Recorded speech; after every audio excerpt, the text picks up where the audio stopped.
Well, very good afternoon, ladies and gentlemen. My name is Kyle Corvus Crow, joined at the casting desk today by Steven Return Johnson, as we are going to be bringing you a special League of Legends match as both 5-0 teams, New York and Western University, are going to be squaring off to take that coveted 6-0. It is Saturday, February the 24th, and if you're wondering why that's significant, it's because this is the kind of match that we otherwise would not normally see until far later into the season. These are some, late March, April kind of matchups that now here, thanks to this Swiss formatting, we're getting to see two teams contend on that undefeated stage, and I couldn't be more excited about it. Steven, why don't you tell us a little bit about this Swiss format? Now that we are in week number 6, not much actually matters about Swiss at this point, but the general idea is every week teams are matched up against other similarly ranked teams. So right now you're seeing two of the 3 undefeated squads still in the Eastern region. Definitely a region who's really hardly feeling the loss of the University of Toronto team. They're still in the running, but they're not quite top dogs anymore, as Western, NYU, and University of Ottawa all contend for that number 1 spot going on to that conference championships. Now, since these guys already have 5 wins in their belts, they're guaranteed a spot in those conference playoffs, but 6-0 will get you a much nicer spot and a much easier path to that conference title. Absolutely. Very exciting play at this point because these teams have made it here to this 5-0 just off of the back of how good they are. It's not like they're in weak regions. It's not like they haven't gone up against good teams, and it just keeps getting harder. So we say it every week, but it's true every week, and even more so. This is going to be the hardest matchup of these guys' seasons. Western and New York, both two very competent, very well-established League of Legends teams, despite, some of them being younger programs, some of them trying to establish, I believe New York actually doesn't have formal school support. They're still trying to secure that. So for a student-run organization there, this is obviously a very big deal to make it this far. They're hoping to take the extra distance and prove it today, on a stage against another such a great team. So I'm really excited to see the way that these games actually pan out. Yeah, it should be incredibly interesting. And when you look at the path that both these guys took to get here, they weren't that easy, especially looking over at Western, who had to knock over Toronto, handing them their only loss of week number 4, while also winning over Ryerson in week 5. So these guys are on a tear and are looking to take that all the way through to the conference championships. Certainly still a few matches left before we even get there, but honestly, this is a matchup I could see happening again in either the semifinals or the finals of the East region. And one of these teams might just be making their way towards the national championships. Yeah, absolutely. You do not get to this late in the Northern Conference, especially undefeated, without making a name for yourself and without having people raise that question. Well, are we going to see this one again? Is this a preview of matches further to come in the postseason? So all in all, a lot on the line. I feel a very high-pressure matchup. Going to be a lot on the players' shoulders, especially on the stream. This maybe, I think the first time we broadcast either one of these guys, that adds another dynamic to it. The pressure's on. The fans are watching at home. So I can't wait to see how they're all going to perform under this pressure, because that's what separates the good league players from the great. Yeah, most certainly. And it is going to... Oh, wait, one sec. There we go. We are going to get into our champion select for game number 1. And like you said, being able to uphold your play while under pressure is something that these guys are going to have to get used to, because from here on out, we broadcast most of those conference playoffs matches, especially once it gets to the actual finals. And then, heaven forbid, if you make it to those national finals, all eyes are on you. So you got to come out strong right here, because it only gets rougher. Yeah, absolutely. So pay attention to the names you're seeing on screen, because you just might be catching these guys a little later on as we do start to build some familiar players, some familiar storylines, and so forth. Right now, not much is known besides what we can gather from what the players will tell us themselves or what their op.ggs and so forth will tell us. So we'll see how much homework has been done in the pick and ban phase when the target bans start to come out. So that's going to be support-focused from the side of... Not super sure if that's actually target bans, because you do have to realize we are on 8.4. This is the patch I've been talking about all of last week, and there are some pretty colossal changes. Zyra's also been making her way back towards the support game as well, and a lot of these bans you're seeing come out here are going to be changing up quite heavily. Yeah, absolutely. One thing for sure, it is focused towards the bot lane a little bit, as 3 champions are taken out of that pool already in the supports, the Xayah as well on the AD side of things. The Irelia and Swain taken out. No huge surprises seeing the Swain gone. just with the variable that champion is after the changes that they've made there. So Jarvan going to be a first pickup, something we've seen pretty much all season. No surprise there. Looks like Aqua Blue will be playing that one for NYU. It's going to be Kog'Maw Lulu taken away instantaneously for Western. Kog'Maw certainly saw a lot of just decimation after the last patch 8.3 when he was nerfed on his W damage. They have reverted some of those, brought him back up to what they call a healthy point on the damage. So still looking to scale it out through the game, but Kog'Maw was like the go-to ADC for a good portion of just the 8 patch. In general, 8.1, 8.2, he was right up there. So curious to see if 8.4 is actually going to bring him back to those high standards. And now that J4 is locked in, you also don't have to worry about a Rengar on the other side, who basically got his Q reverted back to old Rengar. Right, no, absolutely. So won't be seeing that one come through. We'll be seeing a tale of scaling ADs as Tristana is the pickup for the side of NYU, and Nard to take it into the top lane, get a little bit of solo lane information out there. We'll see if Epic wants to go ahead and pick that one back up before the rest of the ban phase, or if they're going to go with the jungler here just to keep things all sorts of congruent. With the Jax lock in, we are heading into the second round of bans. Yeah, Nar also got hit, not super hard, but did receive a considerable late game nerf to his Q cooldown. It's no longer on that 60% CDR if you catch it in the later stages of the game. It's still only on the 40, so Nar is still going to be coming out into laning phase with a lot of damage, but certainly isn't quite the late game split push threat that we have all known going on forward, but not going right on back. The Jax lock-in, most likely coming into the jungle here, but could also be headed towards top lane if they actually want to benefit now on the Nar reduced split push late. Well, Jax, very interesting in the jungle role. One of the more mechanically intensive champions that you can pull into. So we'll see if they trust Disconnector with that one. Disconnector, for all you at home not in the know, is actually the substitute for Western University. So playing today in the absence of their main squad jungler Julius. I'm not sure the circumstances surrounding that one, but the team has said on record many a time that they are very comfortable with Disconnector. He's a highly skilled mechanical player, and with their team dynamic, they're not too worried. So we'll see if they trust him on that Jax or not. The support bans coming out from the side of Western are just insane. They do not want AD carry feeling comfortable this game. No, and it is one of the two positions left up. Right now in the meta, there are just too many mid laners with all those AP changes to actually ban everyone out. So they're going to go for the much smaller pool at the moment, which is the support. Usually you want to get a tanky presence there, especially now that you have the J4 on the jungle. If you get something that helps lock down to facilitate one of those bot lane ganks with the J4 in the jungle, things can just become completely unmanageable. Yeah, definitely so. So some very smart targeted banning coming out, very cerebral on the side of Western, just to make sure that they get things moving in the right direction there. Azir and Vladimir taken out, so it was mid lane focus from the side of NYU as they'll pick up Ziggs for themselves. Going to feel pretty good about that one. They know they have to give over last pick priority on the mid lane, so that's not going to be too worried about picking the Ziggs blind. And we'll see what they rounded out with, because now there's that support pick. A lot taken off the table, but the Tom Kench, I like what it would do to round out this composition for the side of New York. But the biggest thing is there's nothing really Tom Kench is being used for here aside from just being a tank on the side of New York. You have Tristana, you have Ziggs, two very mobile carries themselves who can get themselves out of a lot of sticky situations.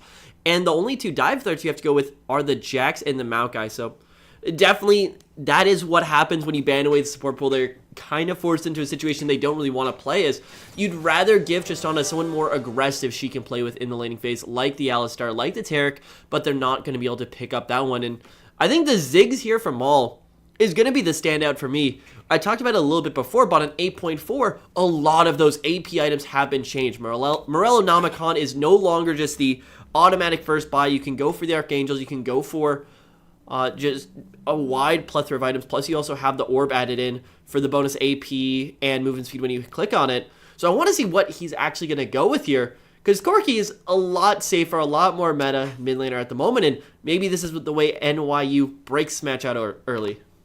Yeah, maybe so. So, got to keep the enemy team on their toes. A Ziggs pick, definitely an option to do that. Chimona, on that Corki, a lot of playmaking potential as it does get into the later stages of the game. You definitely don't want to let that champion get rolling.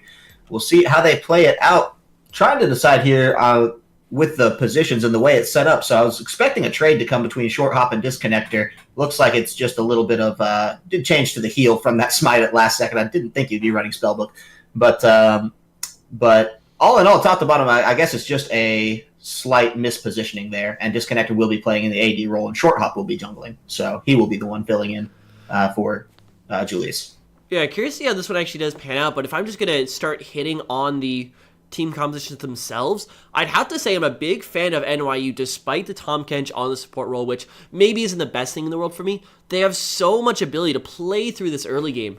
Ziggs plus Tristana, if they get a lead, there is not going to be a single tower left on this map. Corki plus Kog'Maw, sure, there's a little bit of wave clear in there, but if they do not get considerable leads early, it's going to be so unbelievably hard, and now it's almost up to shortstop over on the side of a Western to facilitate this early game, get somebody rolling, because if he can't make something rolling, Maokai's not going to win top versus Gnar. Corki should not win mid versus Ziggs, and Tristana Tahm Kench should beat out the Kog'Maw Lulu in the early stages of the game, so this one for me really feels like it's NYU's game to lose in the early. I think so, and I actually like how NYU's going to transition into the mid-game kind of team fighting portion as well, just with what Ziggs is going to give them in, as far as ability to zone out portions of, the skirmish area. When you keep in mind that Gnar and Jarvan combo, the Narvan, with the Ziggs just to, lay out the areas of the map that you cannot play around, I think it becomes pretty sticky for the side of Western to try to navigate into that, especially guys like Maokai and Jax who are going to want to try to push through that and get onto your back line. With the Tahm Kench for security there, I agree. There were probably some better support picks, maybe not ones that weren't banned out. But either way, we'll see how AD Carry can keep Miala safe there. And it's going to be pretty hard to get to this Tristana. So if they can, get this champion rolling, that's going to feel great for him. Even if not, they have the damage threats, right? It's not like Ziggs is just impotent in the mid lane coming out. He's going to be able to have a lot of burst potential as well. So I think NYU set themselves up pretty nicely here. The backlining tools of Western are going to be what I'm going to be keeping my eyes on as far as the way that they're going to get into this game. Yeah, for sure. And the big thing with that is how does actually Western get to that team fighting phase? Because even when you talk about NYU and their team fighting ability, they never want to take a team fight. If there is ever a team fight on the map without a 5 to 10k gold lead, that is a disadvantageous position for NYU. They have so much mobility with the Tahm Kench. They have the split pusher, and they have so much siege potential that this perfect game for them is over in 20 minutes with like 1 kill on the board and just knock over the Nexus, because there's nothing that Western can do unless they make some plays early to actually stop this push. Sure, I think the Jax in the jungle there is the answer for Western, and it's going to come down to how well Short Hop performs in that way, because I'm looking to him to really start bankrolling a lot of his lanes early. The Jax can be so ferocious if he gets an early kill, if he's able to get an early kill onto one of his laners. And so I don't just want to put the strategy as, GG gank mid and it's over. But certainly that's going to be a priority, I believe, for Short Hop. He's not just going to want to sit there and farm out and farm out and farm out, because the game's going to get away from him. Yeah, most certainly. We are going to head over towards our loading screen. And definitely a few changes came through with the runes as well on this last patch, none of which really seem to be coming to fruition. The big one for me also is Tahm Kench has taken the Spellbook over the more widely accepted Glacial Augment. So, I mean, it's just really what you actually want to get done in that lane. He's going Ignite early. I wouldn't be shocked to see him switch that to a Teleport for the map rotations or the Exhaust for those later game fights. But it's definitely going to hurt them a little bit in the laning phases. We've already touched on as well how lackluster Tahm Kench can be in some of these lanes, as opposed to something like the Lulu, as opposed to something like the Alistar or Taric. Yeah, no, certainly the case. And so the laning phase for this bot lane on the side of New York is, I think, mission critical. And that's where they're going to be, I would assume, pouring a lot of resources. Pause off the gate. Just going to be held up for a few seconds by that one. Looks like a member of Western did not connect, so we're just going to be trying to fix that one up really quickly. In the meantime, ladies and gentlemen, I do want to share a little bit of information about the CSL. If you are just joining us, if you're not familiar with who we are, what we do, when we do it, and how, love to share a little bit of that with you. So wanted to give you a shout. The Reconnect is coming through, but we're still going to go through it anyway. If you want to keep up with what we're doing in esports, Discord is a great way to follow that, not just in League of Legends, but in all of our esport endeavors that we do, the Dota, the Counter-Strike. If you want to get your school more involved, get a little bit more information, hit !Discord in the chat. We'll get you hooked up with everything you need there. Give us a shout on social media. Any feedback, we'd love to hear it. Twitter.com/CStarLeague, CSLLOL for more league-specific content. Facebook.com/CStarLeague as well. If you want to find the casters on Twitter, !Casters in the chat, or the overlay should be there on your screen. I want to give a huge shout out to Twitch. Say, as always, nothing but gratitude for the largest streaming platform in all of competitive gaming to support our collegiate esport endeavors. From events like PAX East and West, many more, CSL wouldn't be what we are today without their continued help and support. Be on the lookout for cool opportunities to get involved with Twitch in the near future. Be sure to show them some love for their support on their social media, twitter.com/Twitch, facebook.com/Twitch. And lastly, if you want to keep up with everything going on in League of Legends, and you can't make every single broadcast, of which there will be many this weekend, that's okay. We've got you covered. Head over to youtube.com/user/CStarLeague to catch all of our post-match and show VODs that we bring up daily. Lots of content being uploaded throughout the week, so keep up there. Again, that is youtube.com/user/CStarLeague. And with that, we're back. Nice. All right, so we're going to start off with this one. Ooh, we have a Colt coming in the mid lane for Chim. That is mostly just to keep that game going. He wants to hit 2 items. He wants the Triforce as soon as humanly possible. Because once there's at least some items on the Corki, you're going to have some amount of teamfight presence. Like, your ADC disconnector needs to hit Rageblade. He needs to hit probably 2 to 3 more items on top of that before he becomes the giant threat that Kog'Maws do tend to be in the late game. I mean, you pick this guy for a reason. They're Juggernaut comps in existence for a reason. So that's not the way that these two teams do seem to be approaching it, but nevertheless, it will still be a pretty decent win condition for the side of Western to make it to that late game. And also another thing that does catch my attention, not only is there no minion dematerializer on either team, but there's no minion dematerializer on the Maokai, which usually you see taken into matchups like Narda, help him out with that pushing pressure. And if Aqua Blue just has 3 winning lanes on his side, he's going to just completely tear apart this map. Yeah, interesting decision by Epic there. We'll see how comfortable he feels in this lane because, Gnar is never a fun champion to play up against. And look at there, it's another short pause. Blaze Nova saying health bars are missing, just a slight visual glitch. So it shouldn't be anything with the connection. Should just be as easy as quitting out, reloading, getting right back in. It's kind of a no harm, no foul situation right now just because no one's engaging in any fights or anything. Nothing mechanical happening on the board. So this should be okay. That one's actually pretty brutal. I've had that bug once or twice before in solo queue, and it's worse when you're in solo queue and you can't reset because you have to then guess where everyone's at, guess what your in lane partner's at. And I've had the red laning phase where oh, I really don't want to disconnect, but I can't see anyone's health bars. It's really annoying to play with, but we will get right back into this one. And speaking of health bars, looks like Milo's going to be doing quite a bit of work to keep his fairly high. As with the lane with Tahm Kench, they have opted to go a little bit more defensively.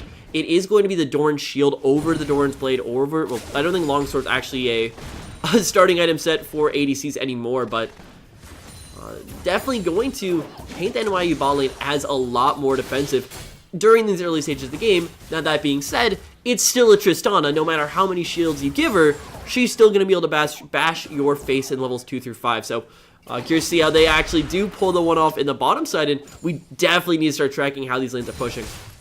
Yeah, definitely interested to see the safer play coming through from the bottom side of NYU, because I find it a little surprising. Usually that's not the way you want to play into a Kog'Maw, especially with a Lulu there. I know that the harass is going to be very potent, but, they can dish it back out in spades as well, and, barring any jungler intervention, I would expect to see a little bit more aggression out of the face of Niala here. AD carry just goes swallow her right back up, say that's okay, and not going to worry about that. Just mitigating the damage as we do see some nice trades starting to build up in the top side. Bot lane pushing slightly in favor of Western. The aggression in the bot lane is definitely centered around the Tahm Kench. It's a pick for the team comp. It's not a pick for the laning phase. And NYU, the good thing is that they're acknowledging it and they're playing around it. Sometimes you'll see teams get forced into picking a suboptimal laning phase, a suboptimal something or another, and then they'll try to go full aggression during that phase. So, say some other team might have gone to Tahm Kench support and then try to go all in levels 3, 4, 5, and 6. So, NYU is still playing around their win condition, and those still do exist. You have the shoving top lane. Sprinkles is just absolutely out-shoving Epic, which in the Maokai versus Gnar matchup is no real surprise. But also for me, the mid lane is going a little bit less ideal so far for the side of NYU, just with not having the uber shoving out mid lane. Sure, that is going to be changing here with the first few items coming through, but so far, nothing too nutty going on over. Yeah, I do want to see a little bit more agency coming out of Malface. He's letting Chimona get these excellent harasses on through, and he's in a position where he can trade back a little bit. Actually, those 2 caster minions not making life easy for Chimona there, so all in all, we'll push him right on back out. But yeah, like you said, this is the kind of thing you want to see Malface being really proactive about, really starting to build up with and start making a storyline for this game out of the mid lane. And I know you do have to be worried about the Jax gank, just about at any level, while he's got that flash up in particular, especially with the lack of vision surrounding the mid lane. But this seems a little bit overcautious. Maybe Malface still just really feeling the lane out. The biggest thing is probably going to be when you can pick up the last chapter in the lane as it Ziggs is. You, of course, want to get out the spam, and you want to also have the sustain to allow you and to enable you to actually get that poke game started. And a big thing also with those AP changes, sure, he's got a lot more options, a lot more ability to choose the way he wants to build in the mid lane. But Lost Chapter actually went from 900 to 1100 gold in lane. So yeah, I don't even think he's gonna be able to. Oh, he's just gonna be able to buy it. So that does delay its purchase time just a little bit in that laning phase. But now with the Lost Chapter on the backers, he's actually not gonna back. But once he does back, theoretically, he will have plenty more shoving power, but that's also a price you have to pay, especially against the Corki who chose the call, who chose the accelerated scaling. So definitely a lot hangs in the balance, but there's still plenty of room for NYU. Find a good map rotation, find a good gank from Aqua Blue, free up one of these big pushing threats, and they can just rip apart some towers here with their siege.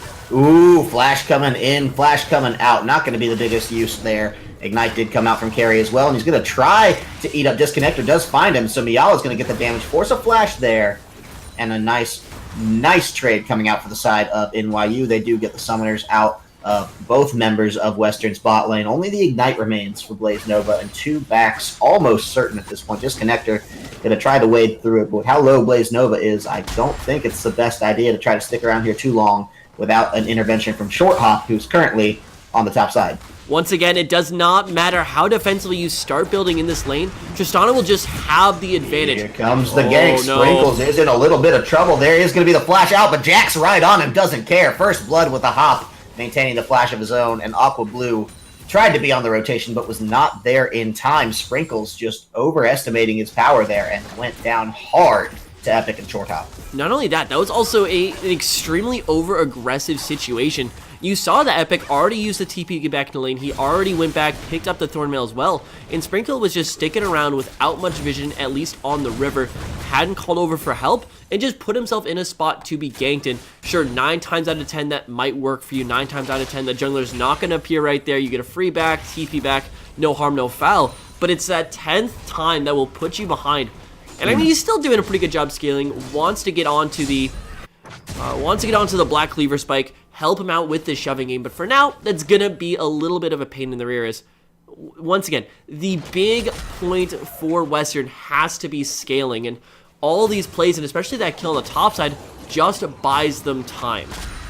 Sure. Return to you, and I spoke about it earlier. This Jax has the potential to really start moving these lanes in the right direction for the side of Western. A kill in his back pocket is going to feel great there, so now I'm really expecting him to make some moves, particularly around this bot side. I think he'll get the clears here, but there's the Infernal Drake looming there as well. You know, Rift Herald not on the map yet, not a presence, so bot lane, something they need to get moving in the right direction. An Infernal Drake, something that would be excellent for them to take away. So I really do expect to see Short Hop making some moves around this side of things.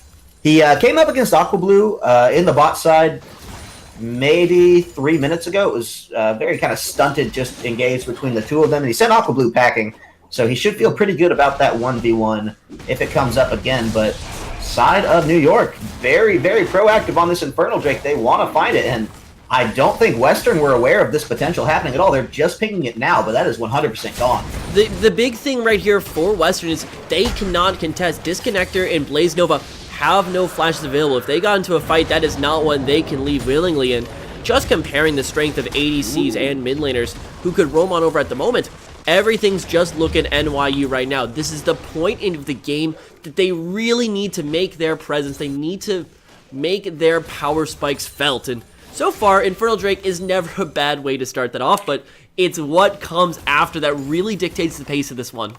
I'll tell you what comes after Infernal Drake. Second Infernal Drake. That is what's on the queue for us today here. So definitely going to be contested. The second Drake, nothing you want to let go over to NYU for free. So I definitely expect to see a little bit more proactivity coming out of the side of Western for that one this time around, as it looks like they're just trying to play the scaling farm game, and it's not going their way the top side.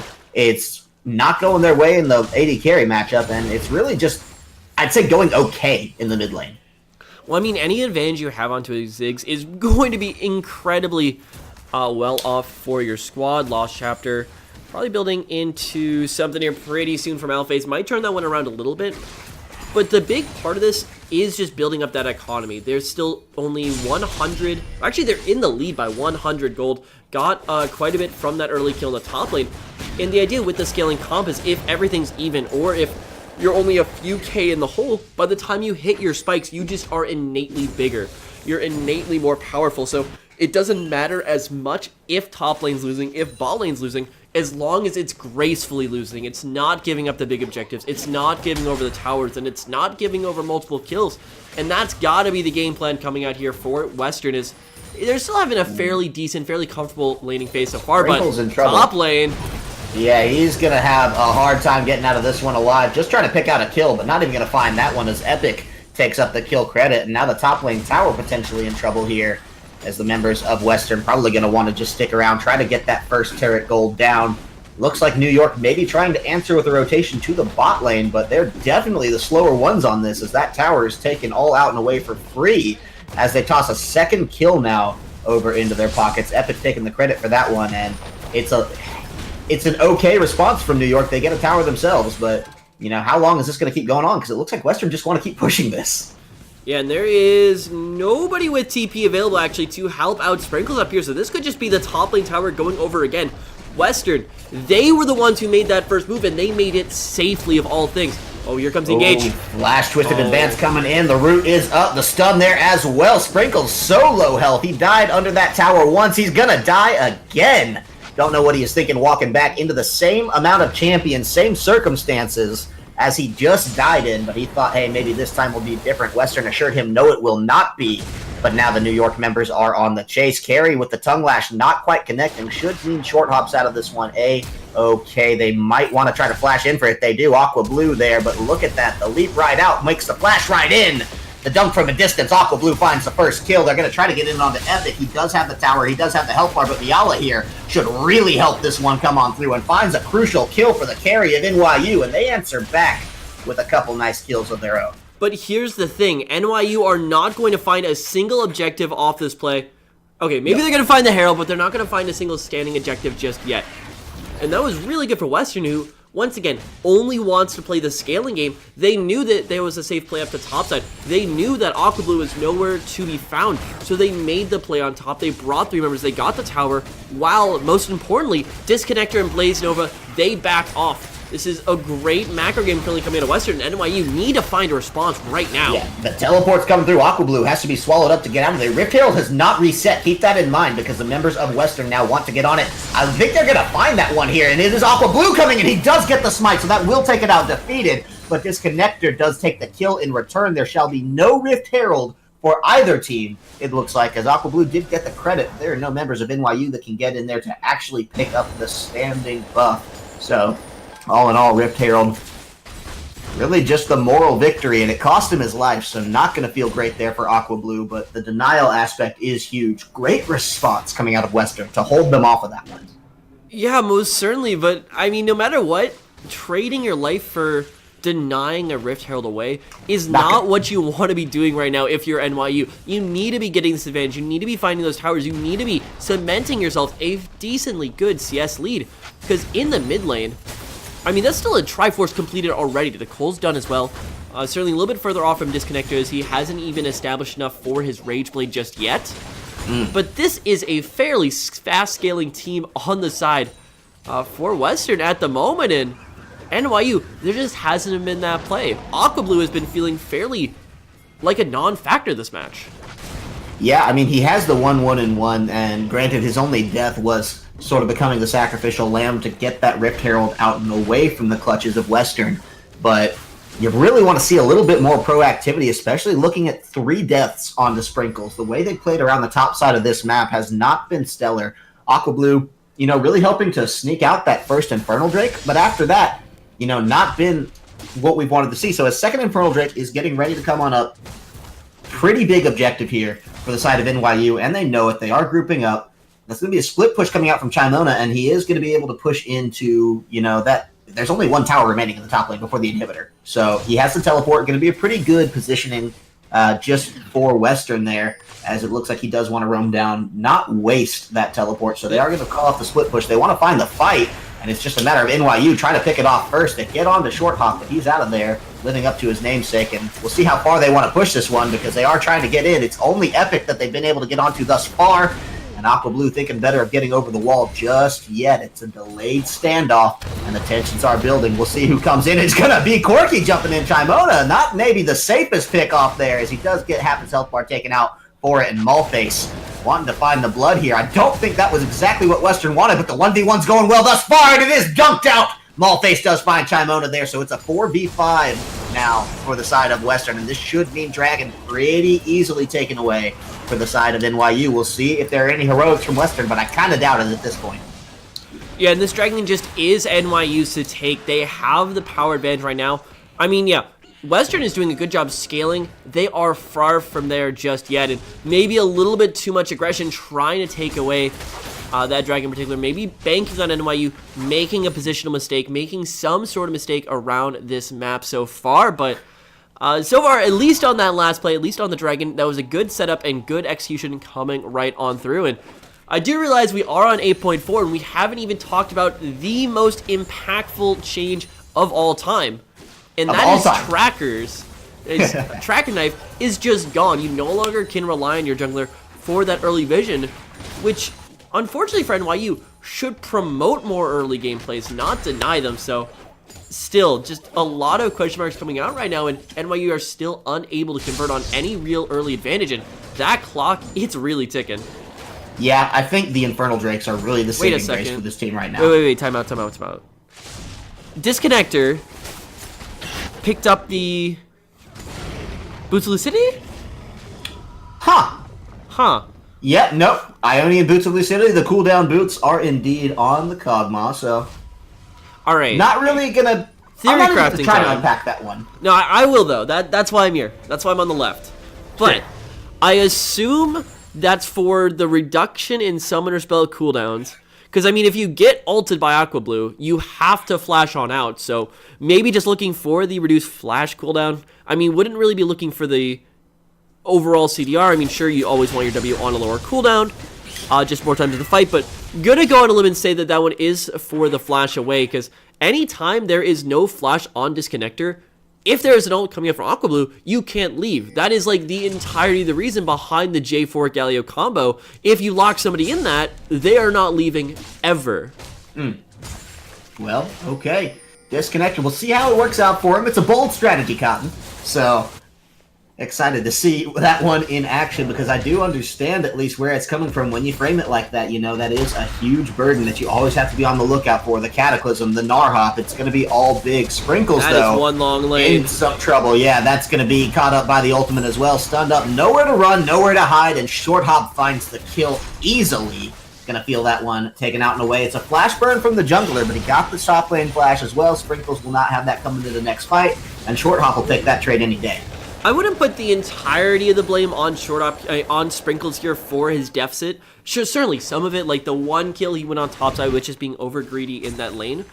But kills number 2 and 3 came out from roams. One of just Short Hop tower diving under the top tower. The third one, though, definitely shouldn't really be his fault. Chimona came up there with him. I mean, sure, if you had better vision control, if you threw down the control wards, you'd be able to see that coming and back out in time. But when the scaling squad makes a 3-man rotation, taking their mid lane or throw them top lane, you need to be able to respond in kind from NYU, and that response really didn't exist this game. So certainly, I think the blame can be spread all around here. I don't think Sprinkles is just hard inting like some viewers might think at the moment, but it certainly is not helping them. No, not going to feel the best in this current position. You can take a look at the vision, and you can really see where the priorities lay for the side of NYU, and it's all around the bottom half of the map. It's just what they want to play around. It's where they found the objectives. They found the dragon. They found the first bot lane tower, and that's where I would wager most of their kills have come through. You take a look on the other side of things, and it's all top lane focus coming out, maybe not in the vision sense from the side of Western, but definitely in the way that they've played. They've taken away those 2 top towers. They've got 4 out of their 5 kills onto the top laner, and they're just punishing NYU's, I don't even want to say inability to play around this top side of the map, but certainly refusal to play around this top side of the map right now. And I mean, it's not that NYU has to go defend that top side. It's just that if they're going to spend resources topside, you need to spend your resources somewhere else, and it just felt like Aqua Blue never was able to allocate those resources. Neither from Malphase. When that rotation happened, I also didn't see him really roaming around able to make a counterplay at all on that. And even going further, that's also just short hop with very good jungle sense. He's been getting the quick wards in. He's been tracking Aqua Blue, and every time he's made a play on this top side of the map, he has made sure it's a safe one. So this is just sticking to a game plan and all members playing to it. Not only great performances coming out from mid lane, Shimona, making sure he makes his way up towards the top side every once in a while. Not only a great play from Short Hop and Epic, just obviously destroying Sprinkles in lane, but also great play from Disconnector and Blaze Nova, knowing that they need to play defensively. They need to give up objectives so that the rest of the team can get something, and that is what separates a good league team from the great ones. Ooh, they want to find something. It may just be the mid tower, but they'll take that one out easily. New York answer back with the tower of their own and tie it up in turrets, still down about a K in gold there, just with the CS and kill differentials that they do have to make up throughout certain parts of this game. Western behind in most aspects. Again, only the mid lane is the saving grace in CS if we are just looking at those raw creep scores, but even so, Chimona there has been very impactful for this game, where Malphase, despite the kill, you gotta wonder, can he be doing more for his team right now? So all in all, Western and New York are playing a pretty even game, but as the clock continues to tick on, you just have to start raising eyebrows at some of the champions in the back pocket of New York here, because it's not going to get any easier as this clock ticks up. Exactly, and you really want to see someone break out of this laning phase. I mean, sure, Malphase and Mila have been having decent performances so far, but they haven't got that time to really set up. They haven't gotten that time to start the siege machine that is Ziggs plus Tristana. I mean, if they have any advantage and they set up and they just push on the tower, that tower does not stand for very long. But they just haven't gotten that chance. Top lane hasn't controlled the pressure in any meaningful way so far this matchup, and it's been keeping NYU from establishing a play going on forward. And at some point, you kind of just got to go for the Hail Mary. You got to go for a ballsy play, and I wouldn't call this one the ballsiest one in the world, but they are going to be able to split pressure and grab a dragon. Yeah, I like the sneak. It's very risky, actually, leaving Malala to do that one alone, just as the Tristana. I mean, sure, you can rocket jump over the wall, but, you know, we see something similar. Sprinkles has the Gnar hop to get out, and that's not helped him 4 out of the last times. So, Ocean Drake taken out and away. They're going to feel pretty good about that one, especially as it is another Ocean Drake to boot. So, one of the dragons that's very good in tandem as they do get ready for these prolonged engages. But the question on the board is, what are they going to do in the meantime? Because they got 6 minutes to kill, and if they just keep playing out at this pace, Western will make the most of it, and NYU will not be in the best of positions come 6 minutes of no kills, more farming. So I'd be curious to see what pushes they're going to set up. It's a very, very big vision war around the Baron right now. Western came in, cleared out all of New York's. Now New York is coming in, clearing out all of Western's. And we'll see it just push back and forth and a little bit of tug of war in the meantime. Red turret does go down to the top lane. That's going to be taken out in a way as the split pushers come up to meet each other in the bot side of things. It will be mid versus top. Sprinkle's going to be coming up against Chimona, but a good rotation. That's a mid lane turret. Greedy coming up from Malphase. He could have very easily used that ultimate to clear the wave, buy time for Aqua Blue and buy time for AD Carry to at least make their ways back, but it looks like the side for NYU, they're just very content with trading at this moment. So, I mean, sure, they do still have the Tristana in the bag. She is kind of the late game insurance policy, but I'm not really convinced right now that they're going to be able to find that one standout play. Oh, but look at bot side. You've seen this play before. Yeah, this is something very familiar to all of us. Sprinkles hopping out of that one, not going to be surprised. Does get the shove back, and then Mega Gnar has a fighting chance and just barely makes it. The insurance coming out from AD. Carry to get there, but that's a lot blown just to not die, especially under a tower that's crumbling as is. So, Sprinkles, at least it's a move in the right direction, right? Better than dying. Most certainly. In NYU, they're still letting this one slip away. But there's still ways for them to come back in on this one. They need to play that rotational game one way or another. Use the Tahm Kench to your ability.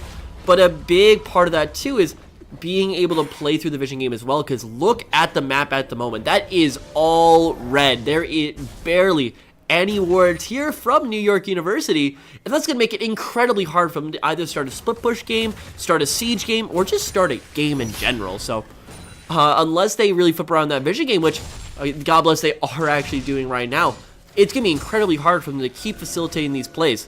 But certainly, all hope is not lost. You still have the Baron on the board, and you're still in a stronger position at the moment with 2 Infernals, 1 Ocean Drake in the bag, and just the scaling advantage at the moment. But certainly, that clock is starting to wind down.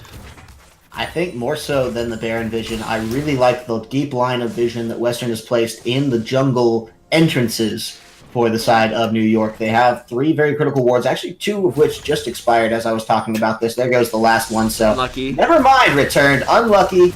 Points off.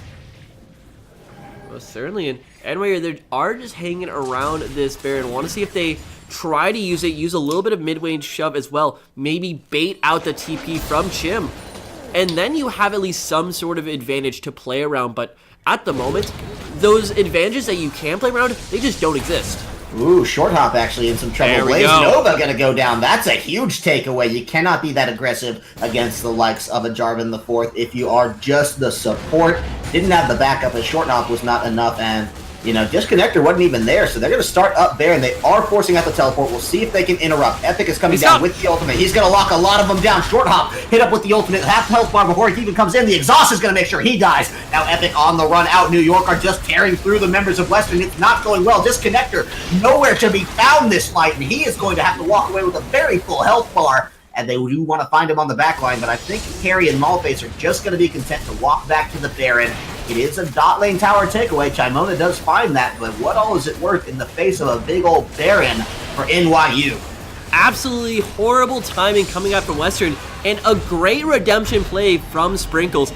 You saw the TP being channeled there from Chim, wanted to get on that fight and probably would have turned it back over in Western's favor, but Sprinkles was Mega Gnar. He had the ultimate in his pocket. He was able to jump forward, stop Chim, and then rejoin the bot lane. So certainly, that's not a Baron for nothing. They are going to be trading back and forth, but the Baron is finally another advantage that they can play around, that they can leverage to turn this 5-man squad into the siege machine it was so meant to be. I know it. They have the Tristana. They have the Ziggs. It's a time to play catch-up on some of this standing gold. They are barely scratching out a gold lead, if you can count 100 gold to be anything sort of a lead. And now it's standing gold to make up back on the map. So when they take these towers, the catch-up game that they will be playing is insane. And it's all now on Western to figure out how to stop them, because they have decent enough clear. They can make something happen, but it's going to be very hard to find that right set of circumstances, especially with just so many outer towers and rotational abilities to play out now for the side of New York. They're going to have the push building up in that bottom lane. They already have a push built up in that top lane, so they're going to feel really good about their options right now. The question has to be, does Western feel confident enough for where Disconnector is at to actually start a fight up here? And I'd almost argue no, because those are 3 items completed onto Myla. That is the completed crypt build core coming out for Tristana. Well, there's still no Blade of the Ruined King coming out from Disconnector, so it's still going to be incredibly hard for him to cut through these 3 big frontliners are currently on the side for NYU. So they are going to be content with the moment, which is holding on to those inhibitors, but Disconnector! Oh no, not good. Not what they wanted, but look at this. It is actually going to be turned around. Malface goes down for that. He tried to find the positioning on the ultimate. Instead, he found positioning right into Epic's face. And Polymorph out now. Aqua Blue in some trouble. Rooted up. Gonna go down for sure there. Chimona picks that one up. And AD Carry just going to be using the Hourglass to buy a few short seconds. Doesn't matter. So 3 members dead off of a very, very aggressive push coming out from the side of New York, and it's only now Sprinkles and Miala there to pick up the pieces of this one, and that is not what they wanted. Yeah, and this could be the beginning of the end, because after this Baron buff, towards the 30 to 35 minute mark, Disconnector is going to get that 4th item. You are going to have bigger, beefier items coming out from the rest of the squad, and unless there is an amazing pick play, like we almost saw Disconnector go on down there, but yeah, in the end, it was a good enough disengage and overcommitment from NYU. They didn't focus the tower, they went for the dive, and it did not pay off in the end, and that's a lot being traded back over, and once again, gold advantage, 50.2 to 49.2, 1K in the pockets for Western. Pings coming out on the Dragon, on the bot side now. The members of New York are trying to figure out how they can pick up the pieces of this lost fight, because that is a pretty harsh setback, and it's not one I think they were expecting, so it's got to be very much a moral wave coming through that's hitting them pretty hard. They will take up the next Ocean Drake, so 2 of those in their back pocket's going to feel really good. Didn't squeak it out in time to get 5 before the Elder, so that will just be the 4. We will have our Elder Drake coming up next on this one. So they're going to feel pretty good playing around that one, especially Baron should be up a tick before that, but they really have to be careful here because, like you said, Disconnector really is coming online. They want to find him. That is the Cataclysm. He cannot flash out. Sprinkles gets it. No chance. As the tower will be the next one to fall, but look at this. Now as Western are trying to salvage it. What a shot. They're coming in. Disconnector finds Aqua Blue, but Short Hop's going to go down onto this one. Epic going to be the next one. Sprinkles does go down in the fray, and it is as well AD Carry taken out. So there are deaths on both sides. 2 for 3 right now, favoring actually Western, but Malface and Miala have good health bars, can definitely continue this pressure if they wanted to for a brief second, but no, Chimona will be able to hold it out. They find the tower in a trade that favors Western by 1. That's a pretty close call. And that's got to be completely disheartening for NYU. They started that fight by killing Disconnector. They could not have asked for a better beginning to that team fight, and they still weren't actually able to keep on going. And now when you look at it, honestly, NYU, the only way I see them winning this game is either A, finding another beautiful pick like that and continuing it, or a little bit of a controversial one, they can play the scaling game as well. A big part also of 8.4 were the changes to how Baron and Elder Dragon work, and I want to hit on Elder Dragon in particular, because not only does it respawn quicker, 8 minutes instead of 10, but it also gives you bonus burn damage based on how many stacks you've had in the past, including the Baron buff as well. So I believe it starts with like 45 damage, and then every additional Baron, every additional Dragon that you pick up does go into that count. So if they're able to keep this one going, they might just have a big enough buff that's able to knock down that squad from Western. But even speaking of that, it's still quite a ways off. It's way out in the distance, and Western will be hitting those spikes by then. So you gotta wonder if they're not able to solidify this next Baron, if they're not able to solidify that first Elder Dragon when it finally comes up, there's still just not much left here in the tank for NYU. It's definitely getting tense all the way across the board. You can feel the pressure that these players are playing with on their shoulders. And we talked about how they would respond to that and what kind of, foolish mistakes might be made. And there are a lot from the side of Western that I have to levy some criticism on for. We saw that initial Valkyrie in from Chimona there. Disconnector getting caught out a couple of times, was saved by his flash in the first fight. But that second one, the last time we just saw in the bot lane, did not go the way they wanted. And so, have to wonder if they can just clean up and avoid making those mistakes. Are they just a shoe-in for victory here as the scaling is getting preferable? Or will NYU be able to find one of those picks? Because they're all running together now. There is potential for the flank, but, we have to bring in Miala back from this one. And it seems to be Western pushing up onto this mid lane inhibitor tower. They want to find the inhibitor. I'm sorry, the tower's not even there. Yeah, it's just the inhibitor that they want to find, so we'll see if it can come through. Aqua Blue is on the sideline. Watch the rage bar. Once that goes up, they might go in.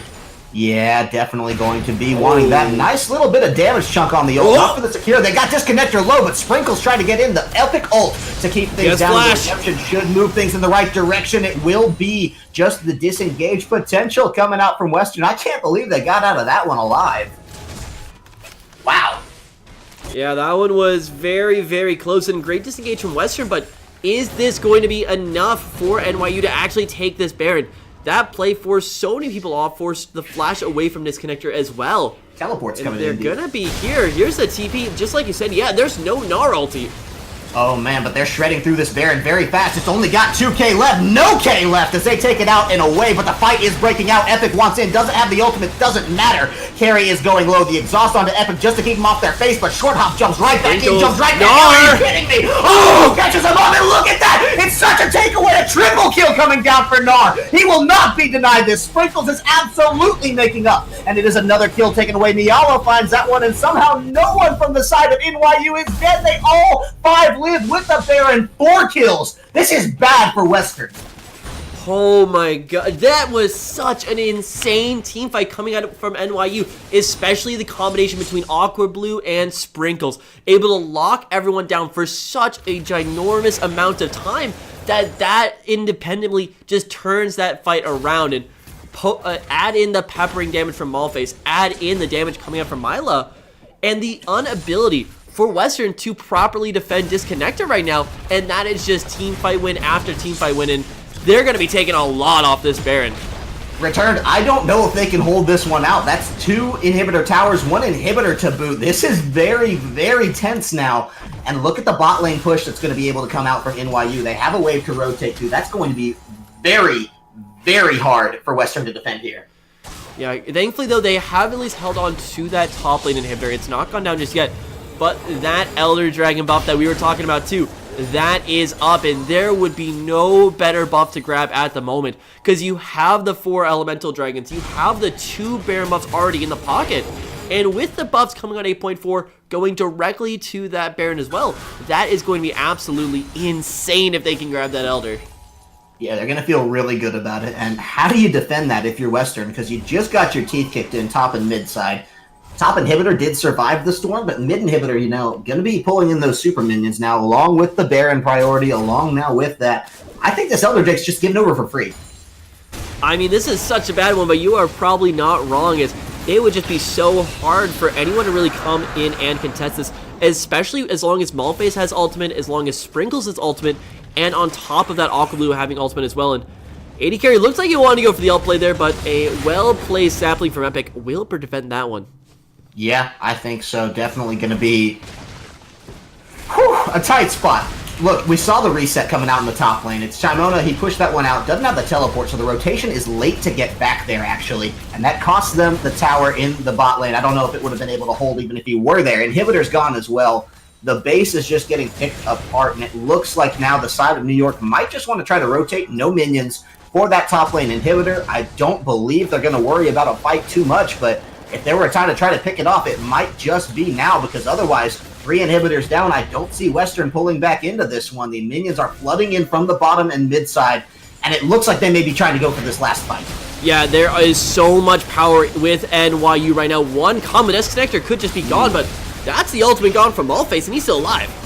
Yeah, Malphite has been using that ultimate very well, but it bought him the time to find the first tower. Second one going to be very low as well. Epic trying to come in for this one. Stun does go down. Short hop as well. Knocked right back out. And that's a huge denial. Epic going to be going down onto this one. Nova as well. Not going to make it out of that one. So it is 2-3 dead now. And this is game over for Western as NYU has found their way back into it. It was a tight game the whole way through, but it doesn't matter anymore. NYU take a surprising victory this time around over Western and absolutely put the nails in the coffin. 30 minutes into the game, we had no idea where we'd be. 36, it's a decisive NYU victory.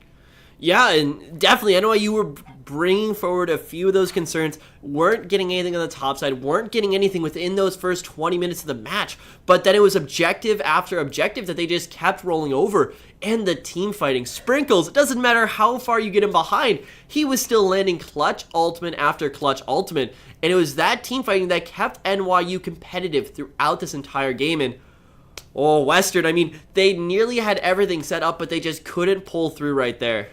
I love it. This is the League of Legends that we hope to see all season long. We finally find it here in the 5-0 versus 5-0. Now, it is first blood taken in the series by NYU, but if I'm looking at this, I don't think that it's going to be just a quick, clean 2-0. It may still be a 2-0, but I don't think anything about it's going to anything but clean at this point. Right, yeah. So I think we got a mud fest brawling out in the blood and the rain here for both teams, and I'm very, very excited to see this second game process on through. We will get into that shortly. We need to give the players a little bit of time to catch their breath, decide on the strategy, because I'm sure adaptations will be coming out for both sides in the pick and ban phase, and then we'll get right back into game number 2. But in the meantime, we're going to take a short break, come back, talk about game number 1 a little bit more, and then hop into the second. Please don't touch that browser. Don't go anywhere. We'll be back in just a few short minutes.